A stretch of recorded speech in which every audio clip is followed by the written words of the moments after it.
এগুলো অঙ্কের জন্য প্রযোজ্য হবে। এই এটা আবার সব বিভাগে প্রশ্ন হতে পারে, তাই কথাগুলো আগে বুঝে নিই আমরা, তারপরে হচ্ছে ওদের অবস্থান অনুযায়ী বাস্তবতা থেকে আমরা যাব। এই যে চিত্রটা এখানে আমরা প্রদর্শিত হয়েছে, এই চিত্রটা হচ্ছে একটা কোরের চারিপাশে বিভিন্ন মাধ্যমে বিভিন্ন পুরুত্বে স্তর তৈরি করে আন্ডারগ্রাউন্ড কেবল তৈরি করা বা প্রতিষ্ঠা করা। দেখো চিত্রটা কি দেখাচ্ছে, কোরের চারিপাশে বিভিন্ন অপরিবাহী মাধ্যমের অর্থাৎ সেই পদার্থের বিভিন্ন স্তরে পদার্থ ব্যবহার করে আমি এই ক্যাবলটা তৈরি করি। এই ধরনের অবস্থায় এটাকে বলা হয় গ্রেডেড ক্যাবল। এটাকে কি বলা হয়? গ্রেড, মানে বিভিন্ন গ্রেডের জিনিস দেওয়া। এটা এক ধরনের, এটা এক ধরনের, এটা এক ধরনের। ধরনের মূল মৌলিকতা সবগুলোই কিন্তু অপরিবাহী মাধ্যম, অপরিবাহী পদার্থ থাকে। তাহলে এইগুলো যদি বিভিন্ন পুরুত্বের বিভিন্ন ধরনের পদার্থ যদি এইভাবে তৈরি করা হয়, তাহলে সেটা হচ্ছে আবার গ্রেডেড। এটা হয়ে যাবে কি গ্রেডেড। আর নেগেটিভটা যদি হয়, সবগুলোকে এক জাতীয় পদার্থ তৈরি করে যদি আমি এই ধরনের পুরুত্ব বিশিষ্ট আন্ডারগ্রাউন্ড কেবল ব্যবহার করি, তখন সেটা হয়ে যাবে আনগ্রেডেড। কথা কিন্তু একটা গ্রেডেড, একটা হচ্ছে আনগ্রেডেড। একটা হচ্ছে বিভিন্ন জাতীয় পদার্থের দ্বারা তৈরি, আর একটা হচ্ছে এক জাতীয় পদার্থের। মানে এরকম মোটা ইনসুলেশনের স্তর দিয়েছি কিন্তু পদার্থ এক জাতীয়। আবার এই ধরনের মোটা স্তর দিয়েছি কিন্তু চারটা স্টেপে ভিন্ন চারটা স্তর দেওয়া আছে। কোন জায়গায় রাবার, কোন জায়গায় হয়তো প্লাস্টিক, কোন জায়গায় কাঁচে, বিভিন্ন জাতীয় যে বলেছিলাম না ইনসুলেটিং ম্যাটেরিয়ালস, বিভিন্ন জাতীয় ম্যাটেরিয়ালস আমি ব্যবহার করেছি দিয়ে তৈরি করা। তাহলে বিভিন্ন জাতীয় যদি দিই তাহলে সেটা গ্রেডেড, আর যদি এক জাতীয় থাকে তাহলে সেটা আনগ্রেডেড। তাহলে একটা কথা গ্রেডেড আর একটা হচ্ছে আনগ্রেডেড। এমত অবস্থায় আগে যেটুকু লিখেছি এইটার একটু কথা বলে নিই। এই কথাটা আমরা গতদিন বলেছিলাম যে ম্যাক্সিমাম এবং মিনিমাম কিভাবে হয়, কোথায় হয় বা তাদের কথা, এই কথাটা মনে আসছে যে ওই যে এক্স এর পরিবর্তে আর1 লিখেছিলাম আমি, তার মানে কোরের সন্নিকটবর্তী, কোরের ঠিক কাছে ওই জায়গাটাই হচ্ছে ডাইরেক্টিভ স্টেজ, দ্যাট মিনস সেই গ্রেডিয়েন্ট ম্যাক্সিমাম। আর যত কোর থেকে দূরে চলে যাবে একদম মাটির সন্নিকটবর্তী, সেখানে হচ্ছে গ্রেডিয়েন্টটা মিনিমাম। এখন এই হিসাব নিকাশের পর একটা বিষয় আসে মাঝে মধ্যে যে মিতব্যয়ী ক্যাবলের সাইজ।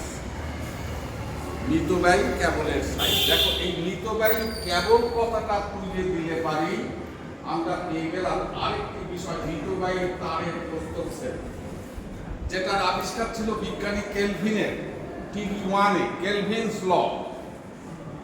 আর এখানে আসছে কি মিতব্যয়ী ক্যাবলের সাইজ। তাহলে ক্যাবলের সাইজ মিতব্যয়িতার জন্য যে পরিবর্তনশীল মান সেটা হচ্ছে আমার কোরের ব্যাসার্ধ R1।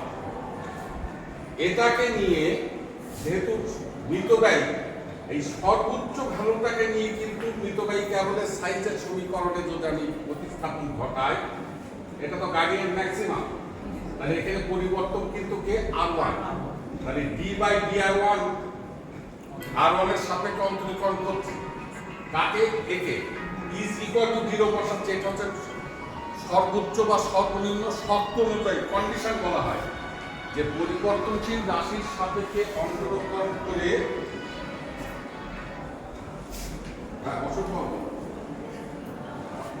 আমি ক্লাসে আছি, তাড়াতাড়ি বলেন না হয় সংক্ষেপ করেন।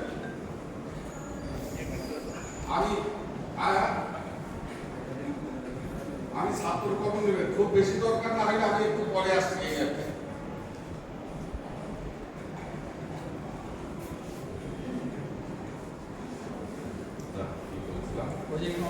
এই যে লাইনটা দেখায়, লাইনটার ভেতরে কিন্তু লুকানো বাস্তবায়িত কথা আছে, এগুলো হায়ার এডুকেশনে খুব পাওয়া যায়।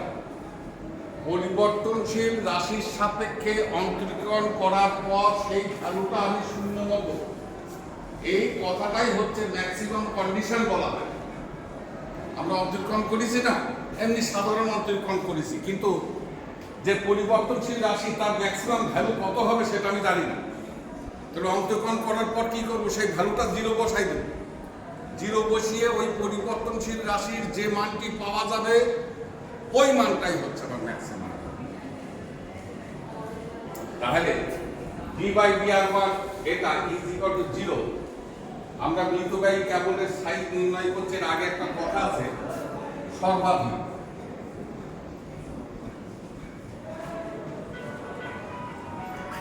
সর্বাধিক মিতব্যয়ী কেবলের সাইজ নির্ণয় করে।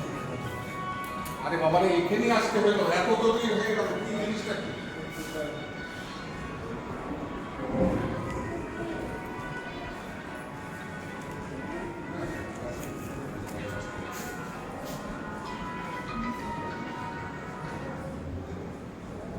হ্যালো, ওয়ালাইকুম আসসালাম। হ্যাঁ, কি আর ধরে বাবা, আমি ক্লাসে আছি, রাখো তো এখন।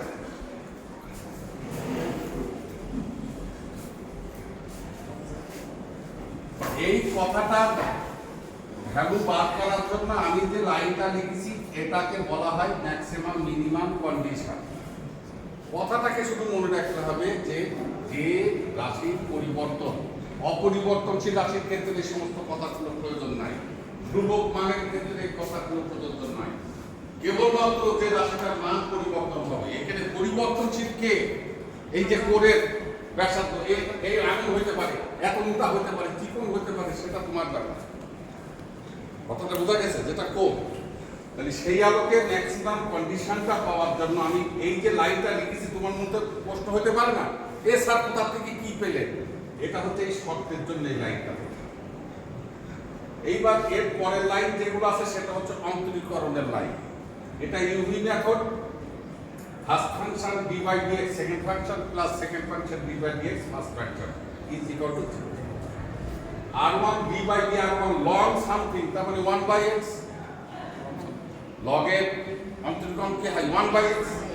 আর এখানে দেখো r1 এর সাপেক্ষে এটা একটা পরিবর্তনশীল রাশি এখানে আছে, তাহলে এর জন্য আবার অন্তরীকরণ হবে, তাহলে মাইনাস r2/r1 স্কয়ার, এটা হচ্ছে অন্তরীকরণ করলাম, প্লাস log r2/r1 আর d/dr1, r1 মানে 1। এইবার দেখো এটাকে গাণিতিক কার্যগুণ করলে এটা আছে -1 plus log r2/r1 is equal two 0। log r2/r1 is equal two 1। r2/r1 সমান ক্যালকুলেটরে তুমি যদি এন্টি-লগ চাপ দাও, খালি এন্টি-লগ 1 এ যদি চাপ দাও তাহলে তুমি পেয়ে যাবে 2.69 সামথিং, তার মানে আমরা বলতে পারি এটা ভ্যালু 2.7। এইবার তুমি r1 কে প্রতিষ্ঠা করো, r1 তাহলে কি হবে r2/2.7, আবার r2 কি লেখা যায় 2.7 ইনটু r1, যার যেটা শেষ উভয়। এখানে সাইজ বলতে এই যে ব্যাসার্ধ পেয়ে গেছি, তাহলে কি হয়ে যাবে, আমি সাইজ পাবো না, সাইজ বলতে সেই এরিয়া, এই কি হয়ে যাবে পাই r1 স্কয়ার। বুঝা গেছে কথাটা? এটা ছিল হচ্ছে মিতব্যয়ী কেবলের সাইজে যদি কখনো কোনো প্রশ্ন আসে বা বলে যে দেখাও, যে মানে এক্সামিনার তারা কি করে বিভিন্ন রকমের বিষয় বলতে পারে, বা বলতে পারে দেখাও যে, তাহলে দেখাও যে এই 1/2.7 এর ইনভার্স ফাংশন করলে দেখো যে একটা ভ্যালু আসবে এত r2। এখন যদি তোমার এই বিষয়গুলো জানা না থাকে, তুমি পরীক্ষার হলে দেখে মনে হবে যে এই জিনিসটা আমি কিন্তু চোখেই দেখিনি, অথচ ওটা করা আছে, তুমি অবজ্ঞা করে গেছো, বিধায় তুমি পাইলে। এগুলোর পাশাপাশি এখন আমি ঠিক প্রান্তিক পর্যায়ে যে কথাগুলো বলছিলাম, যে বিভিন্ন স্তরের ইনসুলেশনের অবস্থানে গ্রেডেড কেবল এবং আনগ্রেডেড কেবল, এই জায়গাগুলো স্ট্যান্ডার্ড বিষয়টাকে আমরা আবারও পূর্বের নাই এটা মুছে দিলাম কিন্তু আমি, আর এগুলো বইতে আছে, একটু দেখে নেবা।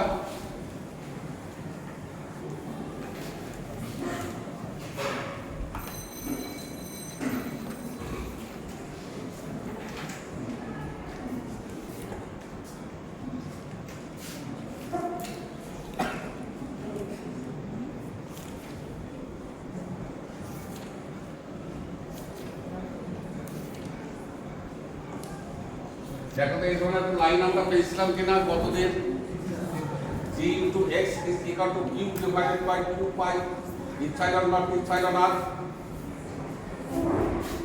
পেয়েছিলাম।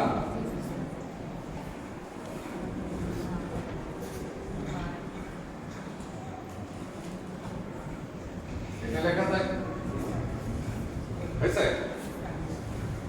এইবার এইটাকে যদি ম্যাক্সিমামে লিখি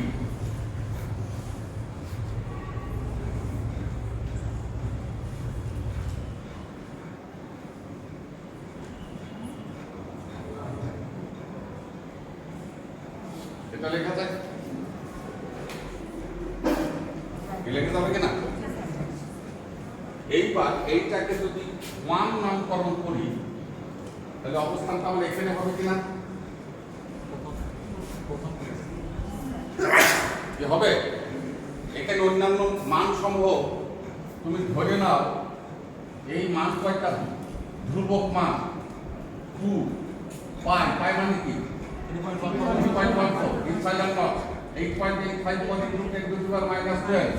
কিও মনে করলাম যে সমহারে চার্জ প্রবাহিত হওয়ার জন্য ওভাবে একটা ধ্রুবক মান, তাহলে এটা যদি ধ্রুবক হয় তাহলে প্রপোর্শনাল 1/ইপসাইলন r1 লেখা যায়। ওইটাকে ধ্রুবক ধরে না তাহলে সমানুপাতিক মান ব্যবহার করা যায় না। আবার সমানুপাতিকটাকে তুলতে হলে ধ্রুবক একটা মান নিয়ে এসে তারপর তুলতে হবে। সেক্ষেত্রে ধ্রুবক মানকে q divided by 2 pi epsilon not.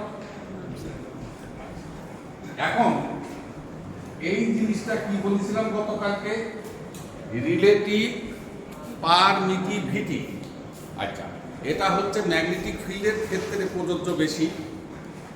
এই সহজে বোঝার জন্য এই ইথারে মাটির নিচে মানে ওপরে এবং নিচে বা কৃত্রিম উপায়ে সৃষ্টি বিভিন্ন পদার্থ বা মৌলিক পদার্থ, এক এক পদার্থের ধরন, অবস্থান, প্রকৃতি অনুযায়ী তাদের এই রিলেটিভ পারমিটিভিটি ভিন্ন, কারোর সাথে কারোর কোনো মিল নাই।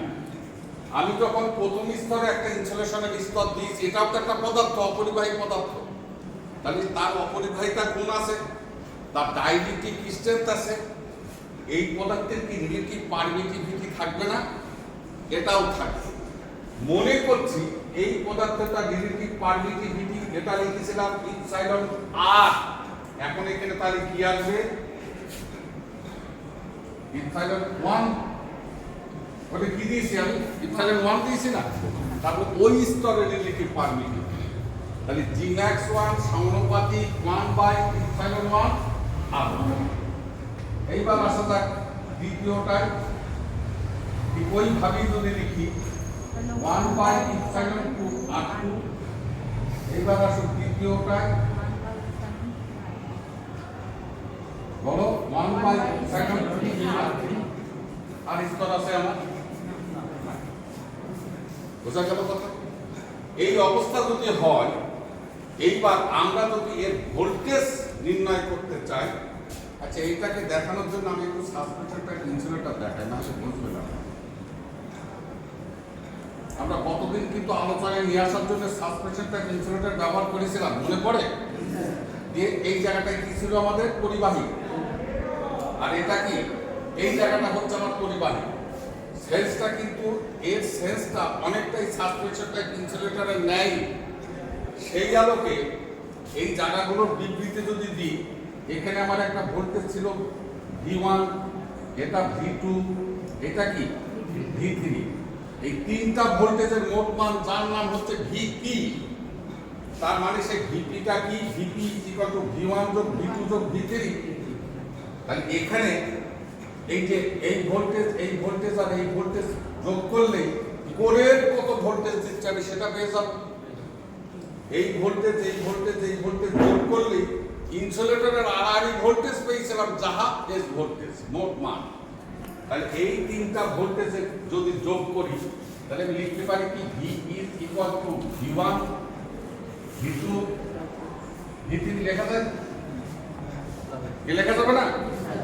এইবার দেখো V1 এর পরিবর্তে লেখা যায়, আমি যদি লিখতে চাই V1 এর পরিবর্তে, আমরা দেখো একটা স্ট্যান্ডার্ড ইকুয়েশন পেয়েছিলাম গতকালকে, যে V is equal to G max ln R2 by R1, আর এর সাথে কি ছিল R1 G max 1 R1 log R2 by, এটা মানে বুঝতে পারছ না। V is equal to last একটা সমীকরণ বের পেয়েছিলাম না, Q divided by 2 pi epsilon naught epsilon R, এই ধরনের একটা সমীকরণ পেয়েছিলাম না, D log R2 by R1। তুমি খাতা দেখো কতদিন পেবে।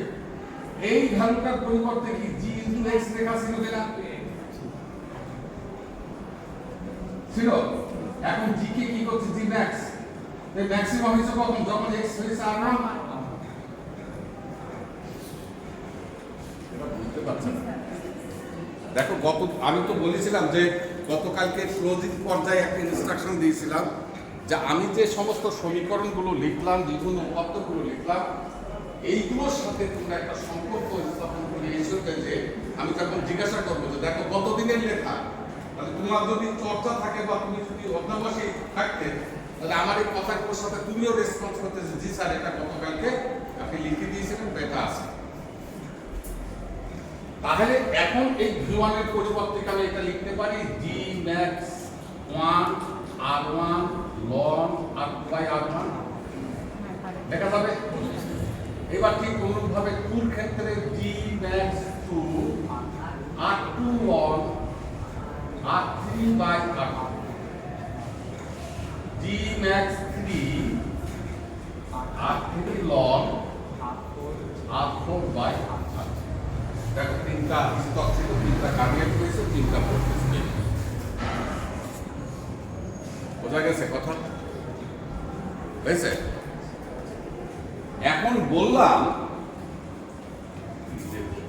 এইগুলো হচ্ছে অঙ্কের ভেতরে সূত্রগুলো কাজে লাগবে, যার জন্য কিন্তু আমাকে আলাদা আলাদা করে আগে দেখাবো। আমি যদি হঠাৎ করেই প্রয়োগ করি, তোমার মনের ভেতরে প্রশ্ন, স্যার এই আবার কোথা থেকে আসবে, এমন একটা বিষয়। আর এগুলো গ বিভাগের অঙ্ক আসে, যার জন্যই দেখাচ্ছে। এখন বলছি যে এই স্তরের যে গার্ডিয়ান, সে যতটুকুই হোক, এই স্তরের গার্ডিয়ান, এই স্তরের গার্ডিয়ান স্বাভাবিকভাবে তিনটা গার্ডিয়ান সমান না। তিনটা স্তরের গার্ডিয়ান তিন রকমের। এখন যদি আমি একই রকম করে ফেলতে পারি, তাহলে হয় ম্যাটেরিয়ালস পাল্টাইতে হবে, না ম্যাটেরিয়ালসের পুরুত্ব পাল্টাইতে হবে। মনে হয় বুঝতেই পারবে না। হয় ম্যাটেরিয়ালস পাল্টাইতে হবে, মানে অন্য গুণ সম্পন্ন। ধরো এটা 30, এটা হয়তো 35, এটা হয়তো 25, কথার কথা। এটা 30, তাহলে আমার এটা আছে 35, তাহলে আমার কত করতে হবে? কত? 30, তাহলে 5 কমাইতে হবে না? ওই কমানো বা বাড়ানো প্রক্রিয়া হচ্ছে দুইটা, হয় ম্যাটেরিয়াল চেঞ্জ করো অথবা তুমি পুরুত্বকে কম বেশি করো, তাহলেই তুমি গার্ডিয়ানটা কম বেশি করতে পারো।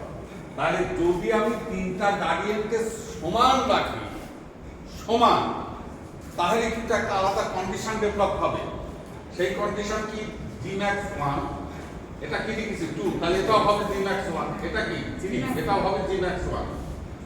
যদি তিনজন সমান হয়, যদি, তাহলে 1 is equal to 2 is equal to 3, বলে তো তিনজন যদি সমান হয়ে যায়, তাহলে V হয়ে যাবে G max 1 R1 log R2 by R1 R2 log R3 by R2 যোগ R3 log R4 by R4, sorry হ্যাঁ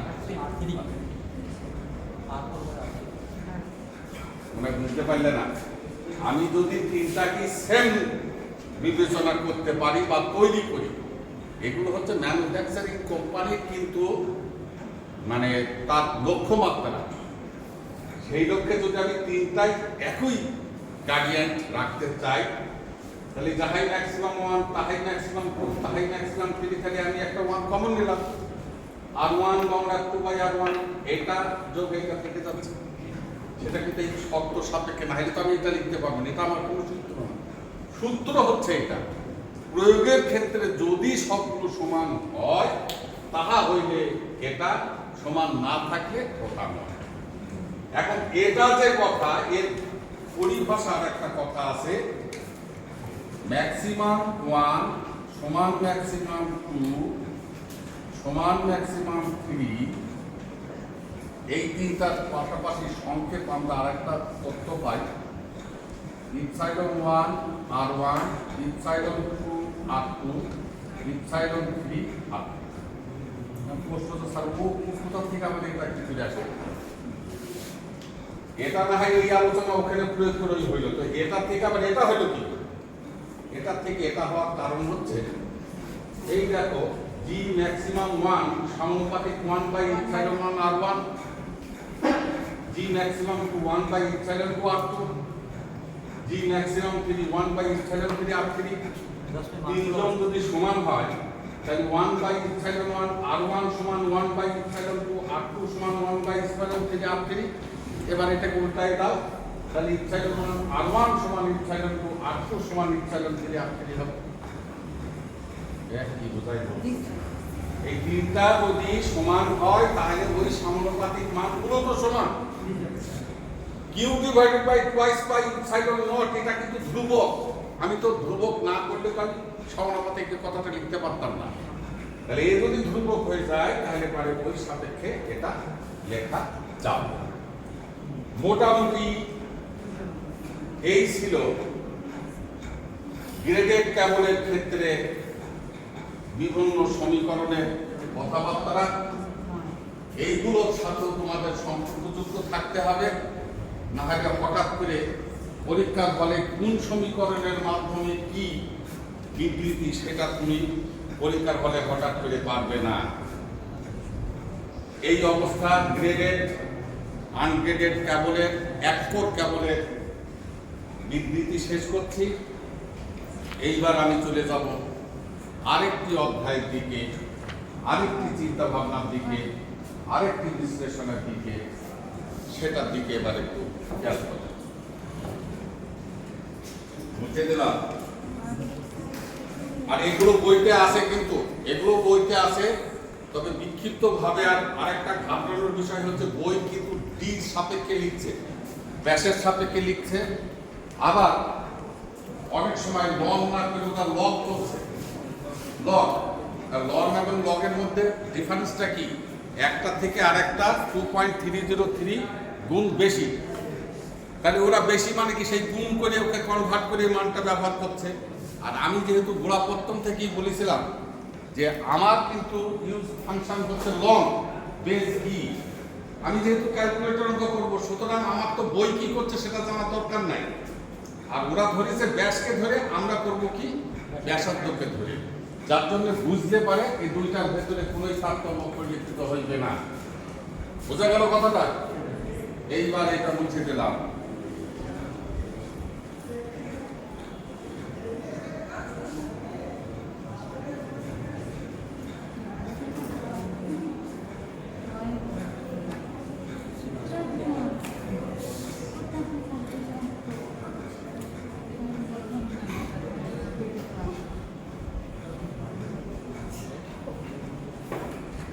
আরে শাহিন তো নেই মনে হয় না? হ্যাঁ, বুঝাই তো যাচ্ছে না। তুমি আসো,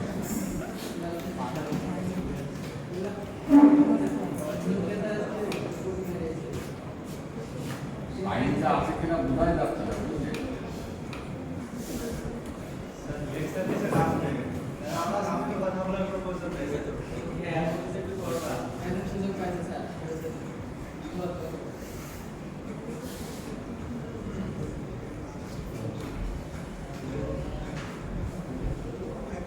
এইবার জিনিসগুলো আসবে সহজ, সেটা প্ল্যান শেষ করলাম। এটা খুব মনোযোগের সাথে আয়ত্ত বা বিশ্লেষণগুলো মনে না রাখলে হঠাৎ করে পরীক্ষার হলে অঙ্ক ছোট, কিন্তু কোন সূত্রের যে প্রয়োগ হবে এই বিষয়টা চর্চায় না থাকলে তুমি করতে পারবে না। অথচ আফসোসের সীমানা থাকবে না যদি সেটা গাড়ি সারা 2 লাইনের অঙ্ক, আমি অঙ্কটা বাদ দিয়ে চলে আসলাম। 2 লাইনের হোক, কিন্তু সমীকরণটাই তোমার মনে নেই।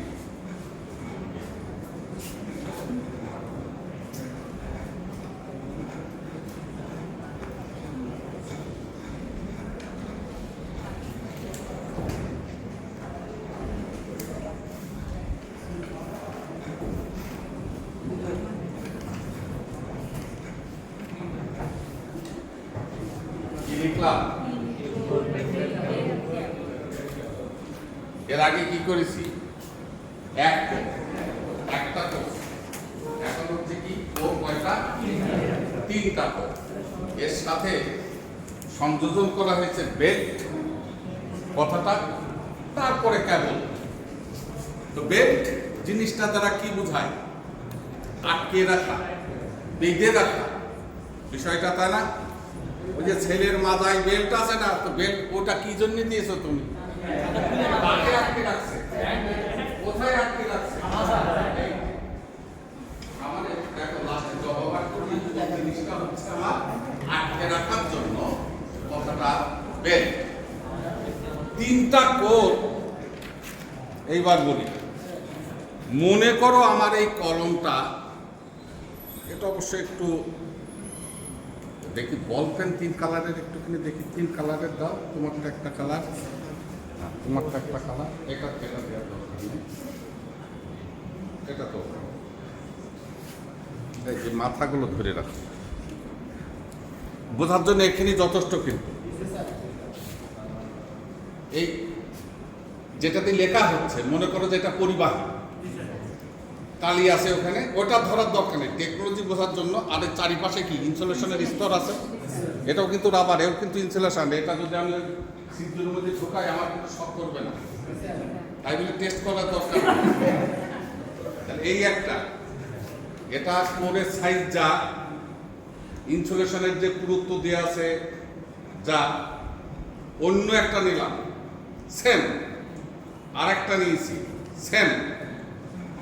এখন এই তিনটা কিন্তু কেবল, এটা একটা, এটা একটা, এটা একটা, তিনটাকে একত্রে বেঁধে তিনটাকে একত্রে করলাম। এবার বাঁধবো, তাহলে কি করব? দড়ি দিয়ে না, এটাও ইনসুলেশন জাতীয় পদার্থ দিয়ে আটকে রাখা, তাহলে হয়ে গেল এবার বেল্ট। এই তিনটা মুখকে যদি জ্যামিতিক ফিগারে রূপান্তর করো, তাহলে দেখবা যে ইহা একটি সমবাহু ত্রিভুজের ন্যায় কোরগুলো অবস্থান করে। যে তিনটা ছিদ্র তুমি খেয়াল করে দেখো, তিনটা ছিদ্র, তোমরা তো দেখতে পাচ্ছ না, তিনটা ছিদ্র খেয়াল করো, একদম সমবাহু ত্রিভুজের ন্যায় অবস্থান করছে কিনা? তাহলে 3 কোর বেল্টেড কেবলের কোরের অবস্থানগুলো জাস্ট সমবাহু ত্রিভুজের ন্যায় অবস্থান করছে। এই সমবাহু ত্রিভুজ আমাদের ইলেকট্রিক্যাল টেকনোলজিতে কি ধারণা দেয় বা প্রয়োগ আছে কিনা? সমবাহু ত্রিভুজ কোনো প্রয়োগ আছে সমবাহু ত্রিভুজের? বাবারে, এটা কি? তো ডেল্টাটা কি জিনিস? এই সমবাহু ত্রিভুজের প্রয়োগ নেই, মানে আমাদের থ্রি ফেজ সিস্টেমের ডেল্টা যেটা, সেটাই হচ্ছে একটি সমবাহু ত্রিভুজ। এখন আমি সেই তিনটা কোর এই যে আঁকাচ্ছি, কিভাবে আঁকাবো? সমবাহু ত্রিভুজের ন্যায়। এর চারিপাশে কি আছে? অপরিবাহী মাধ্যম।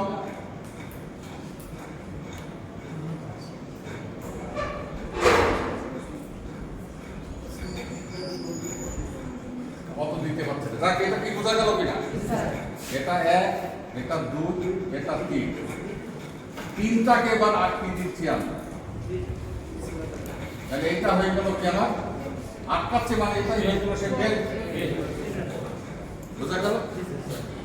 এইবার 3 কোর বেল্টেড কেবল হয়েছে। এইবার আমরা ক্যাপাসিট্যান্সের সংজ্ঞা কি পড়েছিলাম?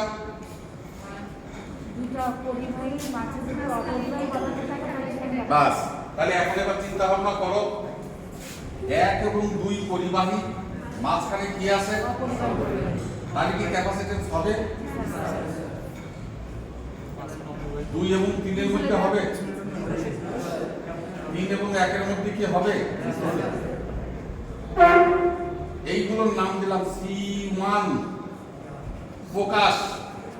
কথাটা হচ্ছে 2 কোরের মধ্যবর্তী ক্যাপাসিট্যান্স ফোকাস C1, নাম নিজস্ব ক্যাপাসিট্যান্স। কথাগুলোর সাথে আমরা পূর্ব পরিচয় আবারও যদি খেয়াল করি, সেই সাসপেনশন টাইপ ইনসুলেটর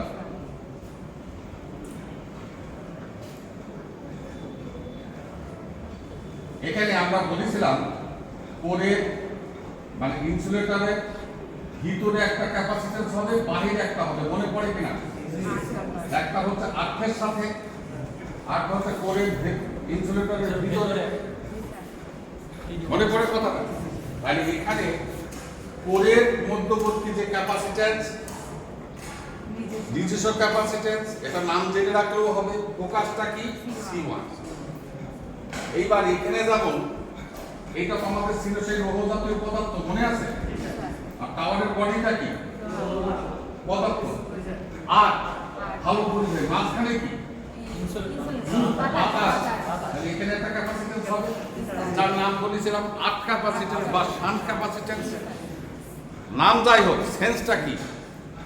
আর্থের সাথে এবং ওই পরিবাহী মধ্যবর্তী যে ক্যাপাসিট্যান্স। এবার তুমি সেন্স ঠিক করো, এটা তো আমি মাটির নিচে স্থাপন করেছি, তাহলে তার আর্থটা কি? উত্তম পরিবাহী। এইবার দেখো, এটা কোর, এটা আর্থ বা ভূমি, কি বোঝাচ্ছে না? এটা দিয়ে তো আর্থিসের পরে কি আছে? ভূমি আসে না? মানে কোর পরিবাহী আর পরিবাহী মাঝে অপরিবাহী মাধ্যম, তাহলে কি ক্যাপাসিট্যান্স হবে কিনা? হবে। এখানে যদি হয় তাহলে এখানে হবে, এখানে হবে। এইবার এইটার নাম দাও কোর ও ভূমি বা আর্থ এর মধ্যবর্তী ক্যাপাসিট্যান্স, নাম দিলাম আমি C2।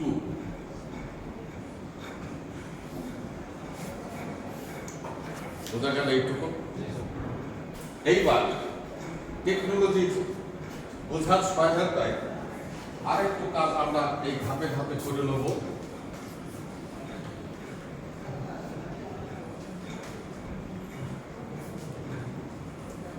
এই অবস্থায় বেল্টেড কেবল আছে। এখন আমরা এখান থেকে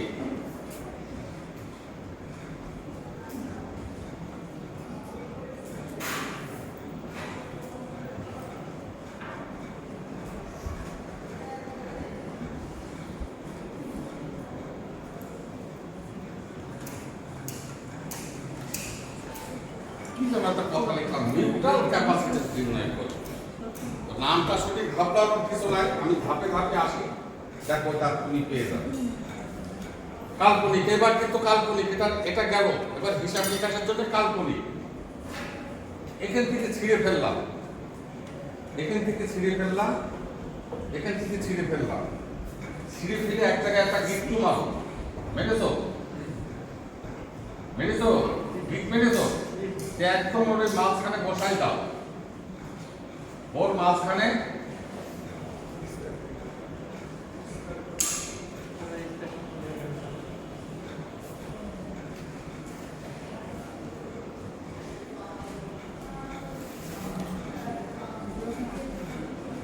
দেখো তো অবস্থাটা এই দাঁড়ায় কিনা।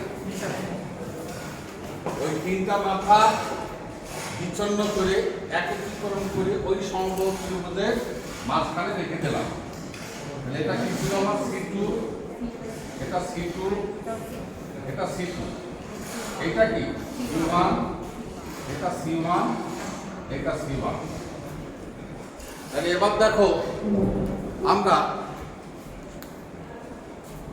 সার্কিট মানে না স্টার ডেল্টা রূপান্তর ওয়ানে, যে ডেল্টা থেকে স্টার করা বা স্টার থেকে ডেল্টা করা যায় কিনা? তাহলে এখানে দুইটা উপাত্তই উপস্থিত, ভিতরেরটা স্টার, বাহিরেরটা ডেল্টা। তাহলে এখন যদি আমি বাহিরের ডেল্টাকে স্টারে রূপান্তর করি তাহলে করা যাবে কিনা? যদি করা যায় তাহলে চিত্রটি কি এই ধরনের দাঁড়াবে কিনা খেয়াল করবা।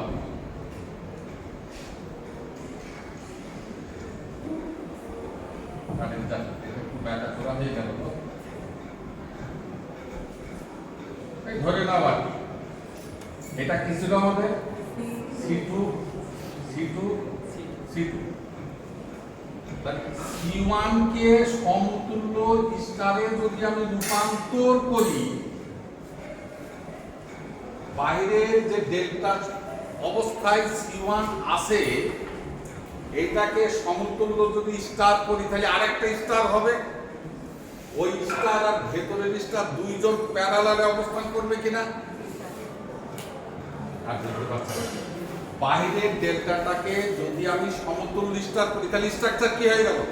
আরেকটা স্টার হলো, আর ভেতরে একটা স্টার আছে, তাহলে দুইটা স্টার একটার উপরে কি হচ্ছে? প্রতিস্থাপিত হচ্ছে। তাহলে ওটা কি হবে? দুইটা এই তার মানে প্যারালাল হয়ে যাচ্ছে না। এইবার আমি তার প্যারালাল বসাচ্ছি। এই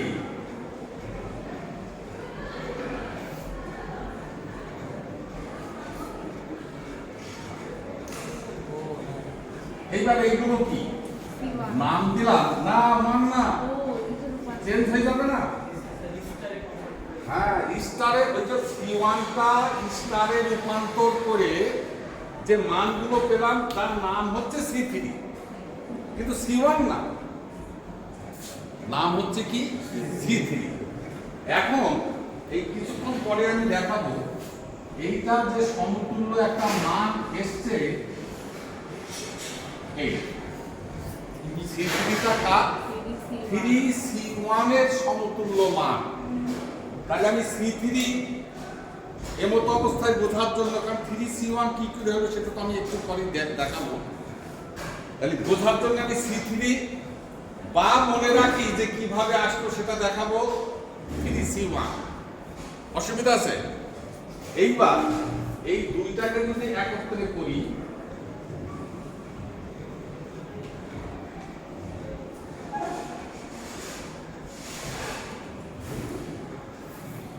এইটার এইটা যদি একত্রে করি ক্যাপাসিট্যান্স প্যারালালে, তাহলে কি লেখা যায়? C2 plus 3C1। ক্যাপাসিট্যান্স সরাসরি যোগ হয়ে যাচ্ছে না? C2 প্লাস 3C1 এই জায়গাটা, এটাও যে মান, এখানেও তাই, এখানেও তাই, একই। এই জায়গাটা কেমন? নিউট্রাল। তাহলে এই ক্যাপাসিট্যান্সটার নাম আমি বলতে পারি, এই ক্যাপাসিট্যান্সটার নামই হচ্ছে আমার নিউট্রাল ক্যাপাসিট্যান্স।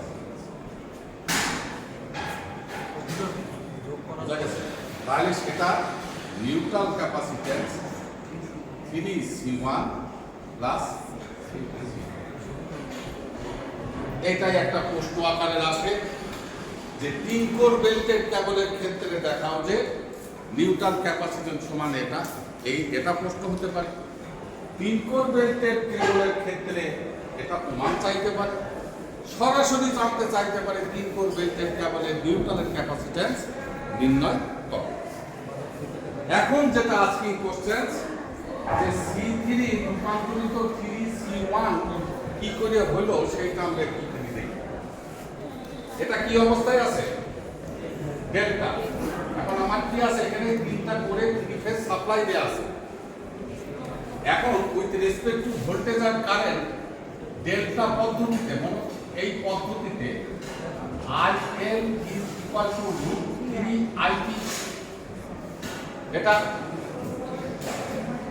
এবং VL is equal to VE। কথা বলে না, ডেল্টাতে কি লাইন ভোল্টেজ আর ফেজ ভোল্টেজ সমান? লাইন কারেন্ট সমান √3 গুণ ফেজ কারেন্ট। এখন ফেজ কারেন্ট যে কথা, ফেজ ভোল্টেজকে যদি আমি বাধা দিয়ে ভাগ করি তাহলে ফেজ কারেন্ট পাবো। আর এটা আমার ফেজে নিতে হবে এই জন্যই যে capacitance, capacitive reactance, resistance, inductive reactance এগুলোর হিসাব নিকাশ হয় সবসময় ফেজে। তাহলে ওকে গাণিতিক কার্যক্রম করতে হলে আইপির পরিবর্তে এটা লিখতে পারি আমি। এটা লেখা যে কথা √3 ভিপি এক্সপি মানে কি 1/2 পাই এফসি। এবার ওইটা কোনটাই দাও 2 পাই এফসি কি ছিল? এটা 1, ওটা 1 ছিল না? এইবার √3 ভিপি 2 পাই এফ, এটা কারো একটু সংক্ষেপ লিখে ফেলি, তাহলে ওমেগা C1। এইবার এর পরিবর্তে যদি এটা লিখি √3 ভিএল ওমেগা C1, কোনো অসুবিধা আছে? ভিপির জায়গায় ভিএল লিখলাম কি করে? ওই যে ডেল্টাতে যে যাহাই লাইন ভোল্টেজ তাহাই ফেজ ভোল্টেজ, তাহলে IL is equal to √3 VL omega C1 কথাটা শেষ হলো। এবার এইটাকে তুমি কি করেছো? সমতুল্য স্টারে নিয়ে গেছো। এইবার স্টারে কি আসছে? স্টারে কি বলে? আই এর ইজ ইকুয়াল টু আইপি। স্টারে হচ্ছে এটা। আইপি মানে কি?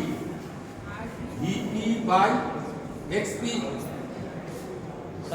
এটা এখন দেখো VP by XP is equal to লেখা যায় VP into omega C three. ওইটা সমতুল্য স্টার। সি ওয়ান সমতুল্য স্টারে যে আমি কি নাম দিয়েছি? C three. তাহলে VP into omega C three এটা লেখা যায়। আমরা মানে বুঝতেই পারছে না। এক্সপি মানে 1 বাই 2 পাই এফ সি। ওটা কোনটাই দিলে কি হয়ে যাবে? 2 পাই এফ মানে তো ওমেগা। আর আমি এখানে ক্যাপাসিটিস কি আমার সি1 নাকি সি3।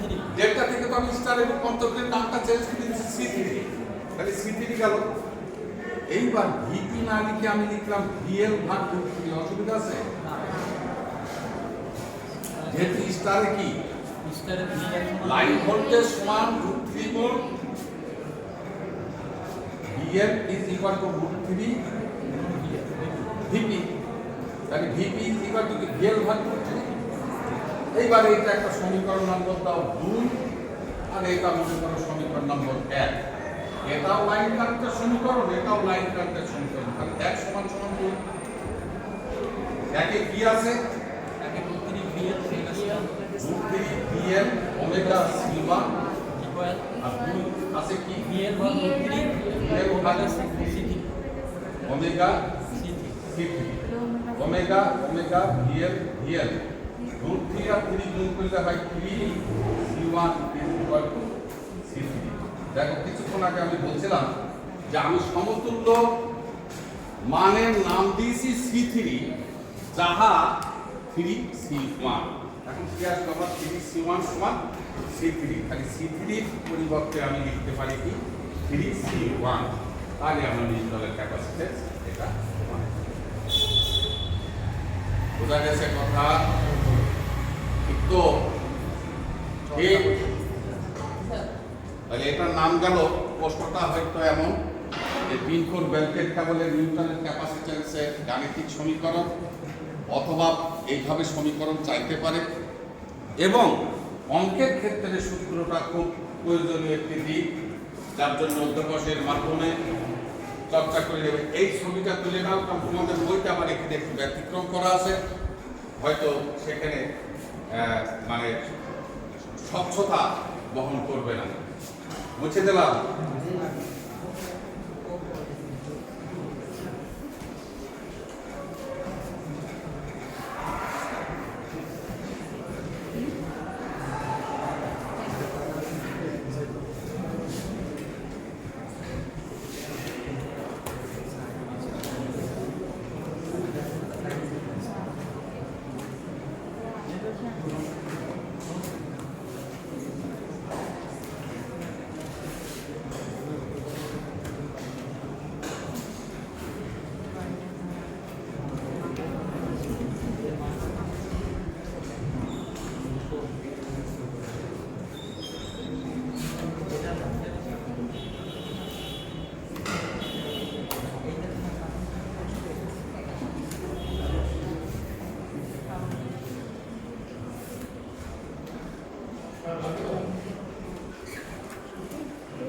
পরে পরে একটু পরে আমি আসছি।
আপনার কিছু না, এইগুলো সহজ কথাগুলো, শুধু নিচের যে কথাগুলো লিখছি এইগুলো অবস্থানের পরিবর্তনের সাথে সামঞ্জস্য রেখে কথাগুলোকে একটু মনে রাখতে হবে। এটাও বেল্টেড, ওটাও বেল্টেড, ওটাও বেল্টেড। ওইটা ছিল সমবাহু ত্রিভুজের ন্যায়, এখন আর সমবাহু ত্রিভুজের ন্যায় নয়। এইভাবে, এই ভাবটা কি, তিনটা কোণ একত্রে, এই কথা বোঝো, লিখো না, তিনটা কোণ একত্রে, তাহলে তিনটা কোণকে একত্রে করেছি, কেমন কেনাকে, এবং শীতের মধ্যে ক্যাপাসিট্যান্স। তিনটা কোণ যদি একত্রে হয় তাহলে কোণ টু কোণ ক্যাপাসিট্যান্স তো আমার হবে না, হবে? তাহলে এখানে আমার C1 নেই।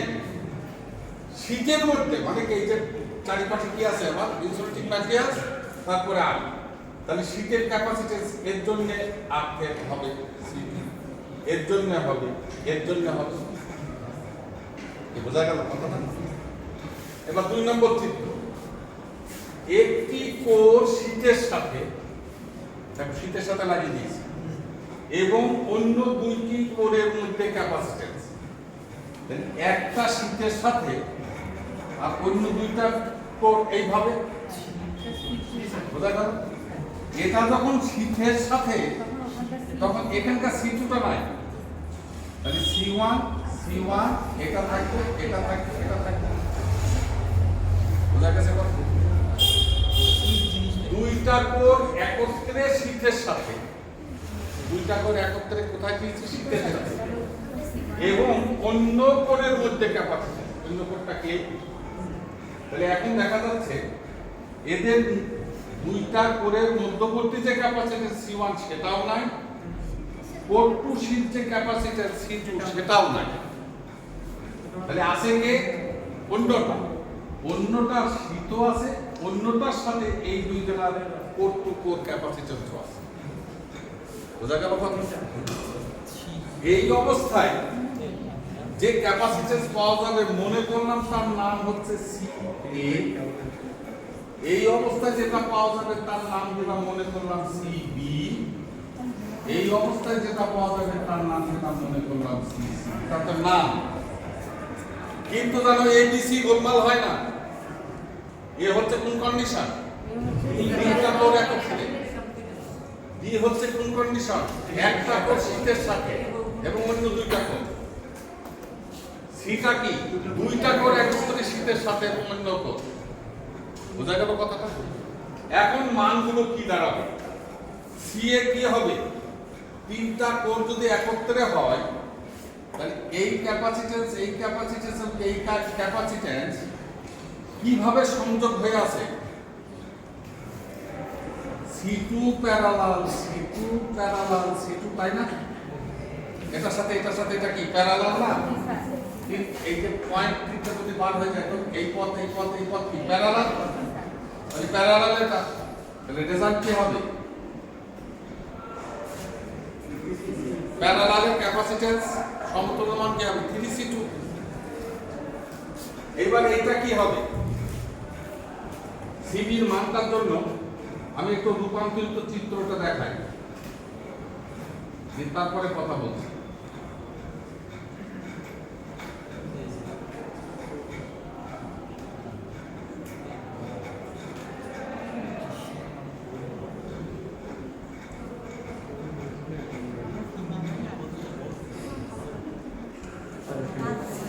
এইটা একটু একটু ভিন্ন আছে, তার জন্য দেখি আমরা। এটা তো শীতের সাথে, এটা আমার হাত খেয়াল করো, কারেন্ট প্রবাহের পথ এই পথ দিয়ে যে এই পথ চলে আসবে, তাহলে কারেন্ট প্রবাহের পথ এই যে এটা যেটা দেখালে ইহা কি? প্রথমটা সিরিজ, ঠিক আছে, মাঝেরটা এটা, দ্বিতীয়টা দেখো A1 A1, তাহলে এটাও সিরিজ, A1 তে আসছে A1 তে আসছে, তাহলে কি হচ্ছে? এটাও সিরিজ, তাহলে C2 সিরিজ C2। আপনারা বুঝতে পারছেন?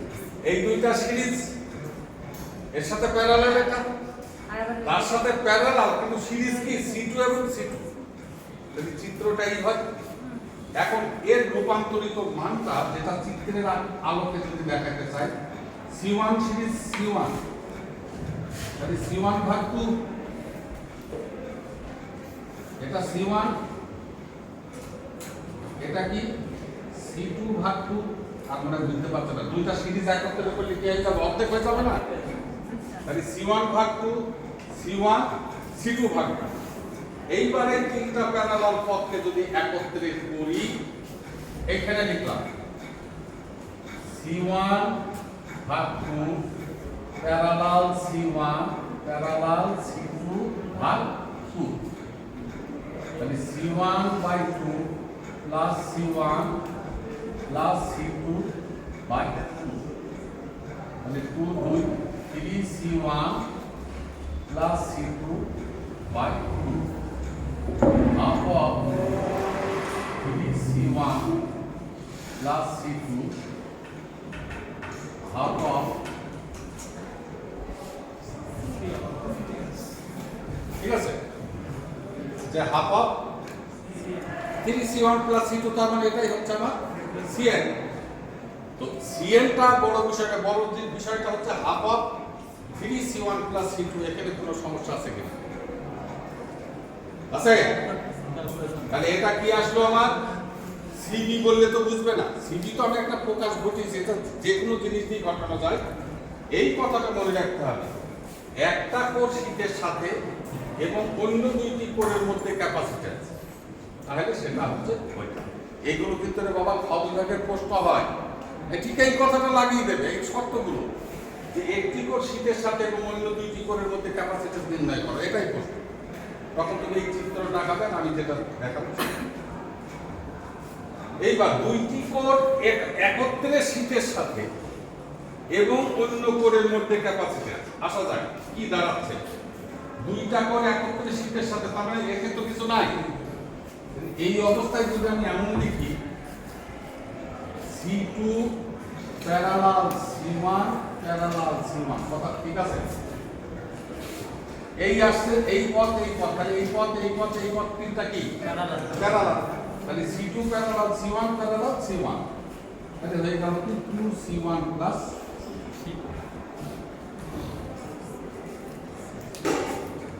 আজকে আর না, এইগুলো নিয়ে তোমরা অধ্যবসায়ের মাধ্যমে অনেক জিনিস ভেতরে আছে, যেগুলো মনে না রাখলে বা চর্চাতে প্রাধান্য না দিলে হঠাৎ একদিন পড়ে এসে তুমি TD2 পরীক্ষা দিবা, ইম্পসিবল, এটা তোমার পক্ষে সম্ভব না। অনেক বিষয়াদি এর সাথে জড়িত, যার জন্য অধ্যবসায়কে মনোযোগের সাথে বিষয়বস্তুগুলোকে আয়ত্ত করো, শব্দগুলো খেয়াল করবে, চিত্রগুলো আঁকাবে, তাহলেই সহজ হবে। আজকে এখানে শেষ করলাম, ইনশাআল্লাহ আগামী দিনে তোমাদের সাথে যোগসূত্র হবে।